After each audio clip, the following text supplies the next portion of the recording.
কি তখন থেকে ঘটেনি ঘটেনি করে চলেছে? তোমার বউ তো রোজ কিছু না কিছু ঘটেই চলেছে। গতকাল ডাক্তারের কাছে গেছিল, তুমি জানো? এটা তুমি এতক্ষণ আমাকে বলনি কেন মা? চিৎকার করে আমার সঙ্গে কথা বলবে না রিতম, গলাটা নামিয়ে। তোমার বাবা ঠিকই বলে, তোমার দ্বারা কিচ্ছু হবে না। সেটা মন দিয়ে শোনো। ওরা আজ রাত 12টায় আমাদের বাড়ির সামনে চলে আসবে। তোমাকে শুধু সবার ঘরে দরজাটা করে রাখতে হবে। কি পারবে তো? হ্যালো, ছবি আঁকছি। কার ছবি? তোমার আর আমার। তুমি আর কি করতে পারো? আমি রান্না করতে পারি। আমার না তোমার হাতের রান্না খেতে খুব ইচ্ছা করে। যতদিন না আমি জন্মাচ্ছি তুমি কিন্তু কারোর হাতের রান্না খেও না, পারবে তো? কথা মন দিয়ে শোনো। আজ ঠাম্মা ক্লাসে করে খেতে দেবে, মিশর মেশারাতো। তুমি কিন্তু খেও না। আমার তোমাকে একটা কথা বলার ছিল। আমি আরেকজন ডাক্তার দেখিয়েছি, একটা সেকেন্ড ওপিনিয়ন নিয়েছি। জানি, তুমি না বললেও মা আমাকে বলেছে। বাচ্চাটা যে সুস্থ আছে, ভালো আছে, আমি খুশি না।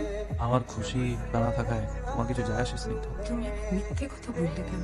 মিথ্যে বলি, আজ না হয় কাল বাচ্চাটা মারা যেত, যাবেই, তখন কিন্তু বিপদ তোমার।